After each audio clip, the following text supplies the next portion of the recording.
औज़ुबिल्लाहिमिनश्शैतानिर्रजीम बिस्मिल्लाहिर्रहमानिर्रहीम। जहाँ भी रहें आबाद रहें, अपनी अपनी फैमिली के साथ हैप्पी रहें और हेल्दी रहें। मेरे यूट्यूब फैमिली के प्यारे व्यूवर्स अस्सलाम वालेकुम, welcome to spices plus kitchen. तो आज मैं आप लोगों के साथ चिकन कुल्फ़े के साग की रेसिपी शेयर करने जा रही हूँ। इसका जिक्र सबसे ज़्यादा तिब्बे नबवी सल्लल्लाहु अलैहि वसल्लम में मिलता है। हज़रत फ़ातिमा ज़हरा रज़ी अल्लाह ताला अन्हा की ये सबसे पसंदीदा तरीन सब्ज़ी कुल्फ़ा का साग थी। इसका साग मेथी के पत्तों से मिलता जुलता है, लेकिन इसके पत्ते मेथी से ज़रा मोटे होते हैं। ये विटामिन ए, सी और ई और मैग्नीशियम का बहुत बड़ा सोर्स है। ये गर्मी और डिहाइड्रेशन का भी बेहतरीन इलाज है। इसके पत्तों को तोड़कर सलाद के साथ भी खाया जाता है और आलूओं के साथ इसकी भी भुजिया बनती है। लेकिन आज मैं आपके लिए इसे चिकन में बनाने जा रही हूँ। तो आइए सबसे पहले कुल्फ़े के साग के पत्तों को तोड़ लेते हैं। मार्केट में इसकी भी दो किस्म मिलती हैं। एक लंबे डंठल वाले होते हैं, लेकिन उसमें पत्तों की मिकदार कम होती है। ये छोटे डंठल वाले आप लें, इनमें पत्तों की मिकदार ज़्यादा होती है। इनको छुरी से काटना नहीं, बिल्कुल मेथी की तरह इसके पत्तों को तोड़ लेना है।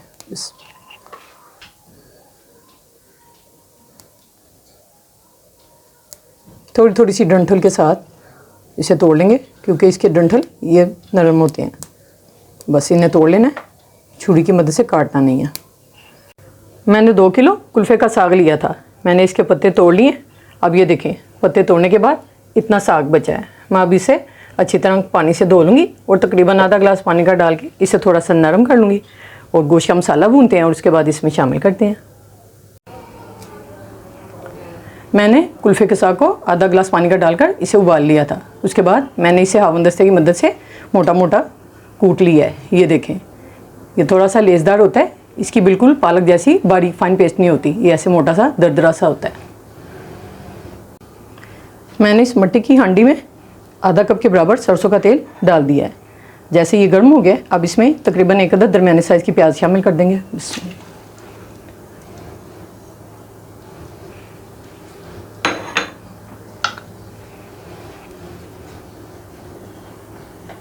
और इसे हल्का सा ब्राउन कर लेंगे।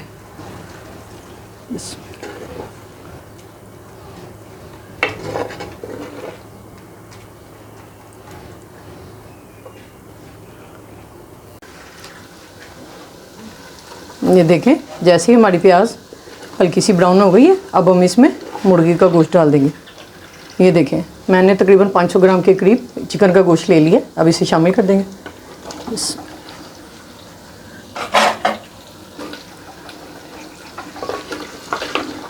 और इसे 5 मिनट के लिए फ्राई करेंगे। फिर इसके बाद हम इसमें मसाले शामिल कर देंगे।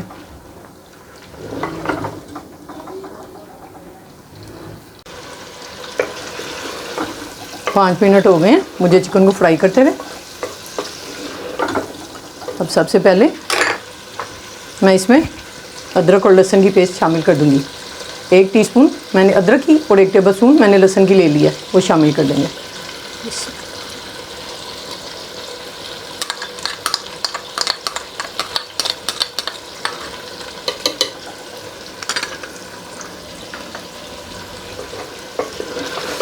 अदरक लहसुन डालकर इसे 2 मिनट के लिए भूनेंगे।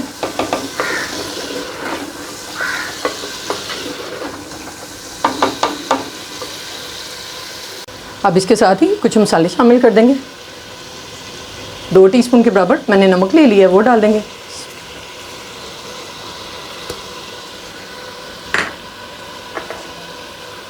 दो टेबलस्पून के बराबर मैंने पिसी हुई लाल मिर्ची ले ली हैं, वो शामिल कर देंगे।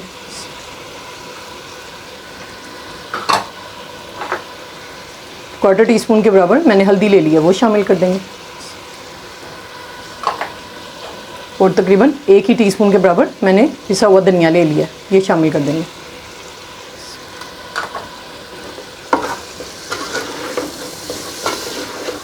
और मसाले को थोड़ी देर के लिए फ्राई करेंगे।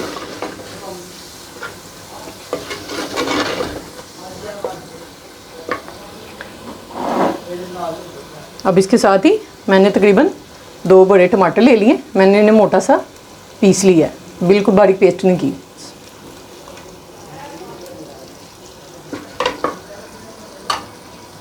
और इसके साथ ही 3 से 4 हरी मिर्चें भी शामिल कर देंगे।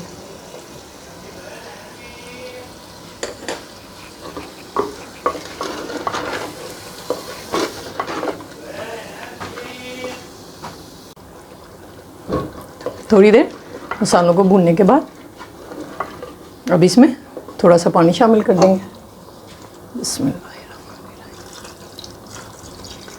ताकि हमारी मुर्गी इसमें गल जाए अच्छी तरह से।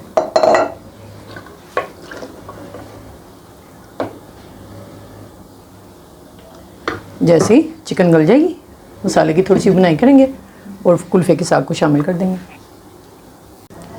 आइए अब चिकन को देखते हैं।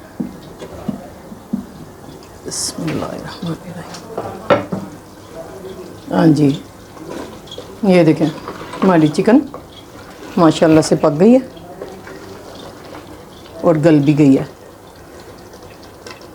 अब 5 मिनट के लिए मसाले की थोड़ी सी बुनाई करते हैं और साग को शामिल करते हैं। मसाले की बुनाई करते हुए 5 मिनट हो गए हैं। अब इसमें साग को शामिल करते हैं। बिस्मिल्लाहिर्रहमानिर्रहीम। अब साग को शामिल करके थोड़ी देर के लिए इसकी भी बुनाई करेंगे।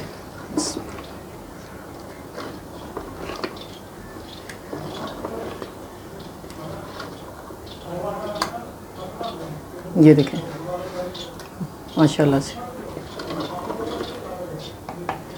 इसका रंग कितना अच्छा है। ये देखें हमने माशाल्लाह से मसाले की तकरीबन 10 से 15 मिनट बुनाई की है। अब लास्ट में 1/2 टीस्पून के बराबर पिसा हुआ गरम मसाला डाल देंगे।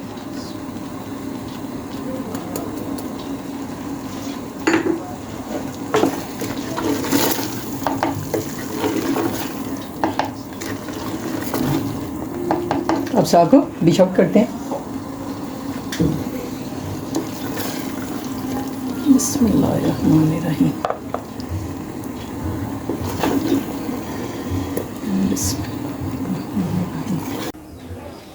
जी, तो हमारा चिकन कुल्फ़ा साग तैयार है। आप इसे रोटी या चावलों के साथ भी खा सकते हैं। आप इसे बनाएं, खाएं और अपनी फैमिली के साथ एंजॉय करें। मेरी रेसिपी अगर आपको पसंद आए तो इसे लाइक करें, शेयर करें और मेरे चैनल को ज़रूर सब्सक्राइब करें। आपसे मुलाकात होगी फिर किसी नई रेसिपी के साथ। तब तक के लिए इजाज़त दें। अल्लाह हाफ़िज़।